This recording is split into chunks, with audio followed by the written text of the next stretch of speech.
Welcome to Operation American Dream TV. I'm Clinton Jordan, retired Air Force fireman, realtor, and your proud host.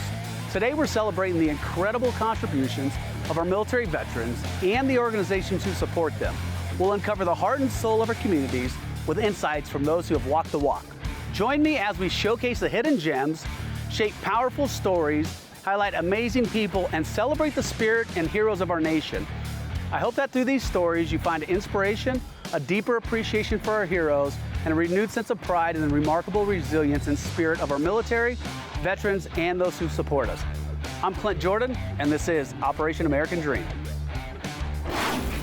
We now have visual on target. Welcome to the American Dream, a real show, not a reality show, positive media for a change. Birds are in the sky. Shining a light on the incredible people and organizations making moves for our cherished veterans.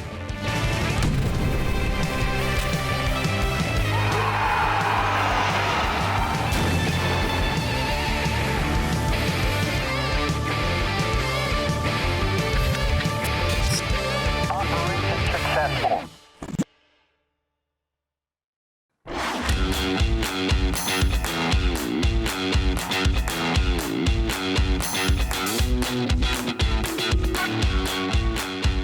Hi everyone, welcome to Operation American Dream TV. I'm your host, Darren Pomponio, a 27-year mortgage and military veteran. I'm here with my wife, Megan, who is a third-generation Marin County native and 15-year plus realtor in this industry. Today we're going to dive into the rich history of Hamilton Air Force Base right here in my hometown of Novato, a place packed with an amazing history and a vibrant present. And we're going to show you why it's an amazing place to live, especially because it is a stone's throw from San Francisco, the wine country, amazing beaches, and even just a 3-hour drive from Lake Tahoe. I love it. Here's a fun fact. My mom actually flew out of this Air Force base over 60 years ago on her way to Japan with my grandparents, her parents, when he was in the Army. But let's just go check out what happens and what's been happening at Hamilton Air Force Base. Let's go.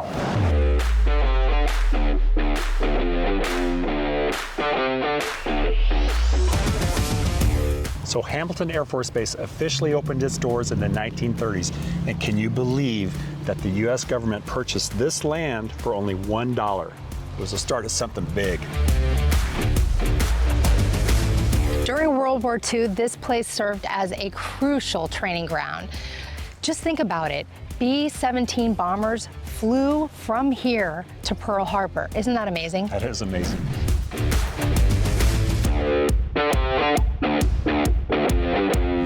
And let's not forget the Women's Air Force Service Pilots, known as WASP. They played a crucial role in transporting military personnel and supplies during the war. Everyone played a part. After closing in 1975, Hamilton Air Force Base underwent a huge transformation, starting in 1995, transitioning from military grounds to a vibrant residential community. And what's great is it still has a military presence. As you can see, the U.S. Coast Guard is right behind me.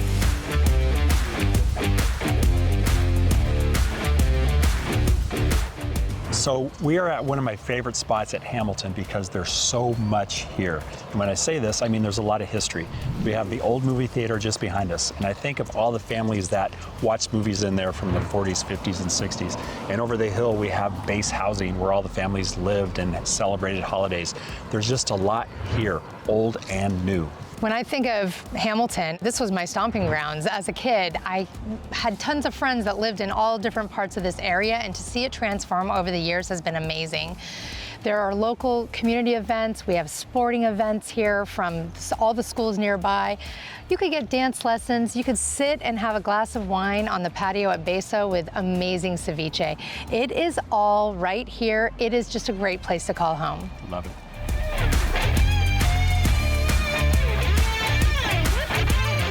So that was great. Hamilton Air Force Base. Yes, it's a slice of history, but it's also a lively community with all the rich stories and the modern conveniences that you need. So if you're searching for a place that respects its past while offering an incredible lifestyle, keep Hamilton on your radar. Thank you for joining us on Operation American Dream. We're excited to show you more amazing communities that we love. Tune in for our next segment, because remember, wherever you are, there's always an American dream waiting to be explored.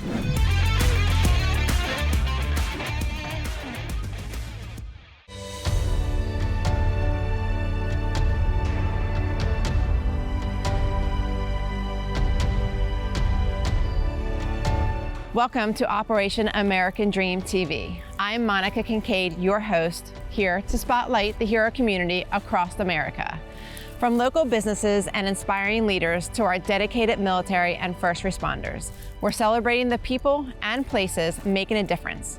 Today, we're taking you on a journey through one of the most historical, significant cities in America, Richmond, Virginia, known as the former capital of the Confederacy. Richmond holds deep ties to our nation's history, and we'll be exploring 2 battlefields that reveal the intensity and significance of the Civil War. These are places where soldiers fought bravely and where our country's course was forever changed. So let's step back in time and honor those who came before us.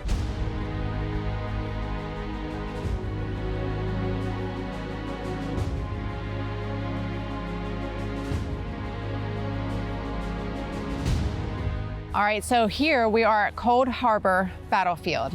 In 1864, this was a huge clash between the Union and Confederate soldiers.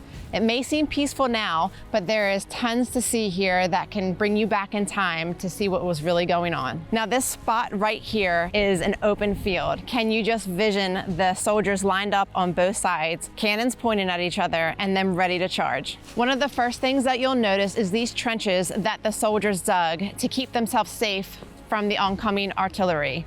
It gives you just a little bit of an inside look of what it must have been like back in that day.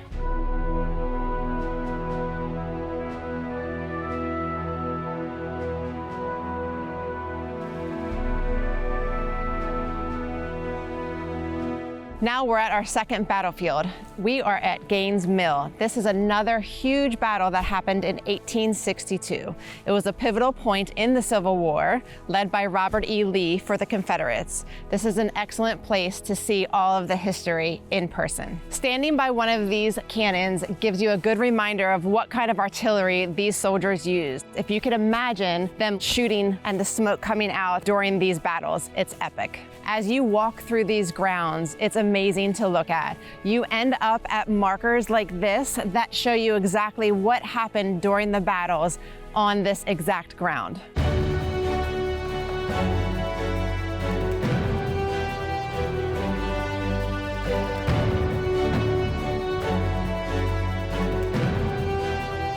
Thank you for joining us on this journey through Richmond's historic battlefields. These aren't just fields, they're chapters in our history books. So if you ever get the chance to visit, you'll feel it. The weight, the legacy, and the silence that speaks louder than words. I'm Monica Kincaid, and this is Operation American Dream TV, celebrating people and places that have made our country truly remarkable.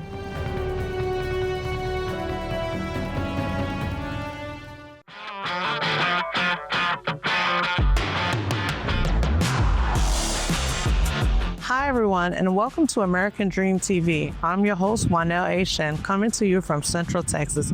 Today we will be visiting 2 local businesses. One is a custom builder, Rockstar Houses, and the other is Proper Title in Harker Heights. Follow me.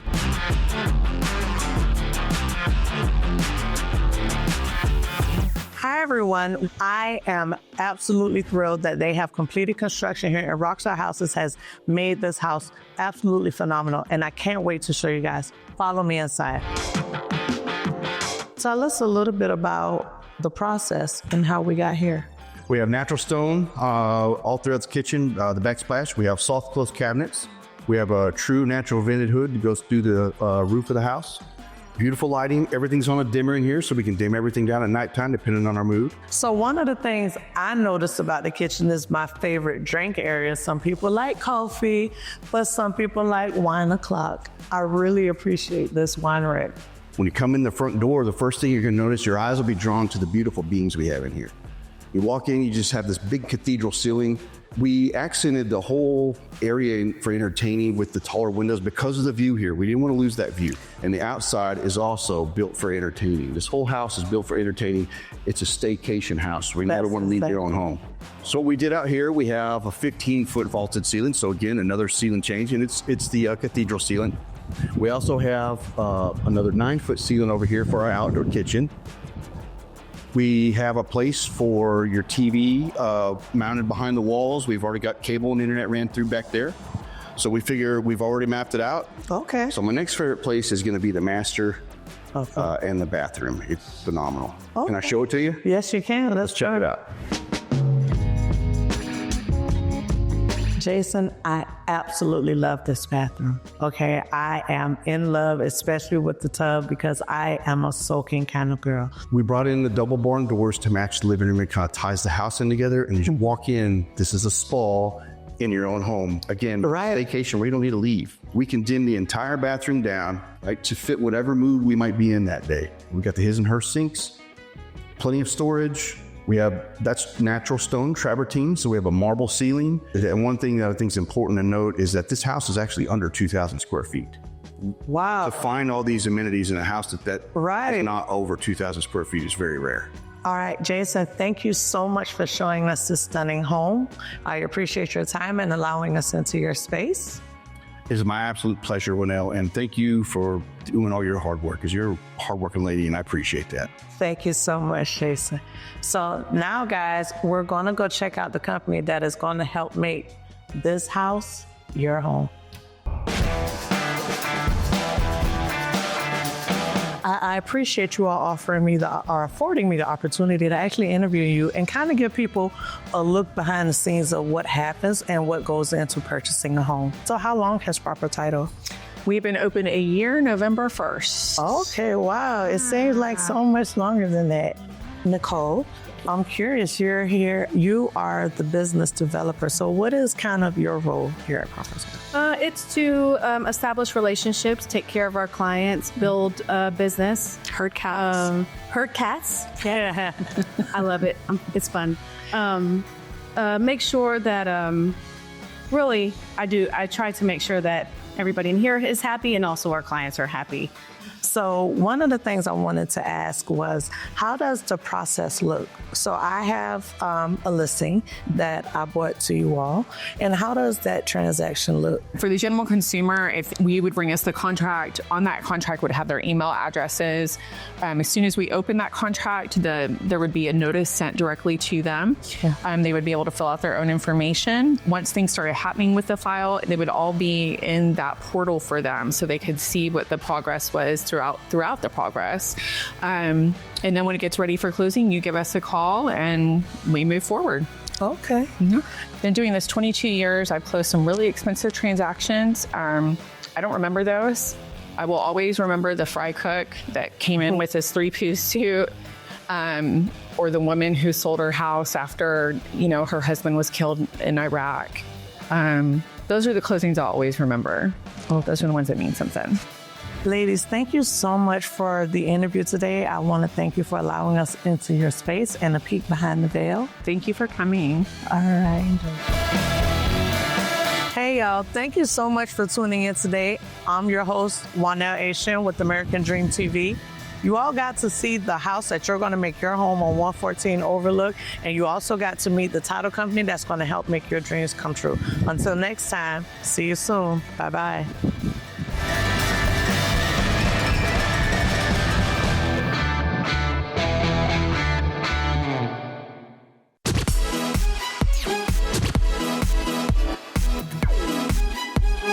Have you ever wondered about the process of getting healthy, unadulterated meat from the cow in the field to the steak on your plate?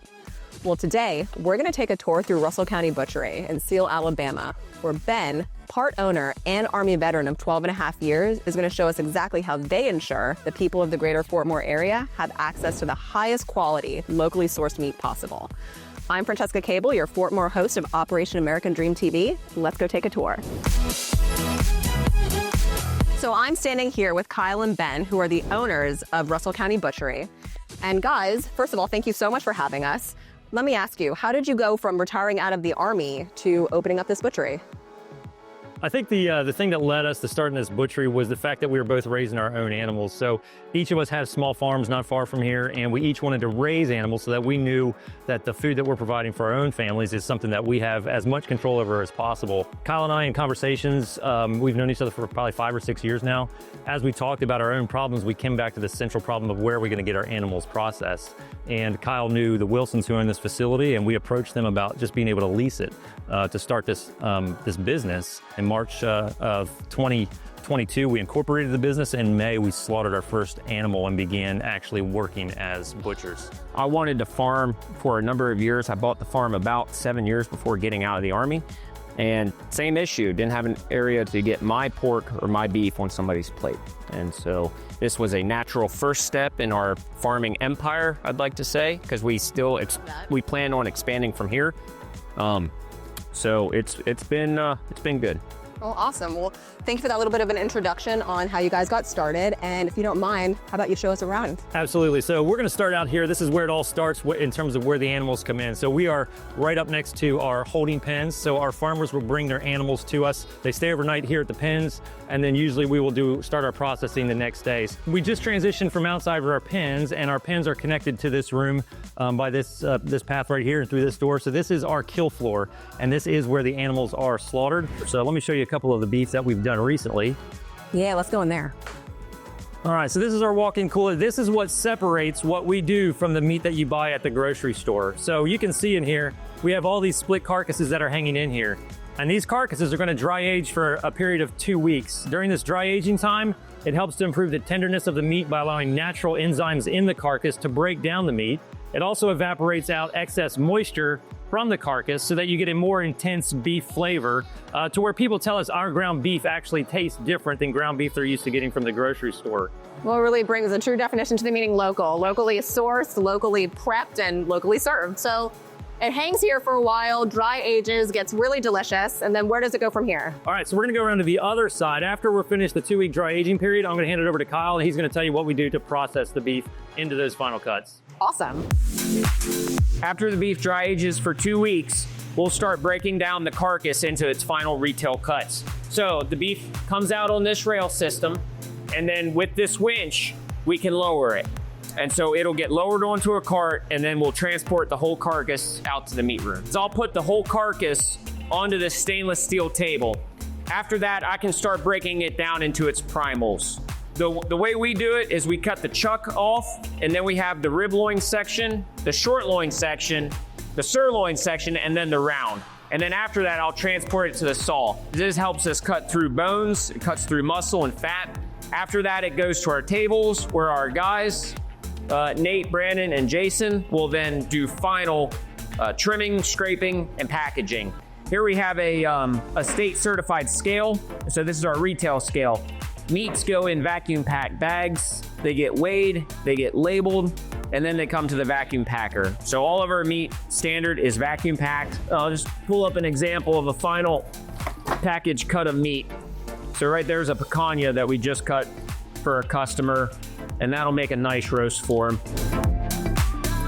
We're currently standing outside the freezer where they store all the meat once it's ready to go to the customers, me included. I have a big stack in there, and I'm really excited to see it because I haven't seen it yet. So, sir, if you will please open the door so we can check out the beautiful product you have.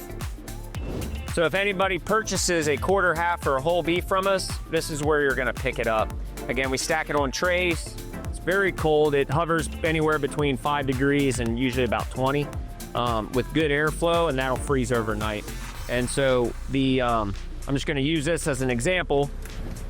You would back up and we roll it right out to your vehicle. Please bring your own coolers or boxes to put it in, and fill your freezer for the winter. Thank you so much for joining us on this journey of Operation American Dreams episode, A Slice of Life. I hope you got something out of it. I know I did, and I'm not just talking about the 115 pounds of meat currently being put in the back of my truck. I'm Francesca Cable, your Fort Moore host, and I'll see you guys next time.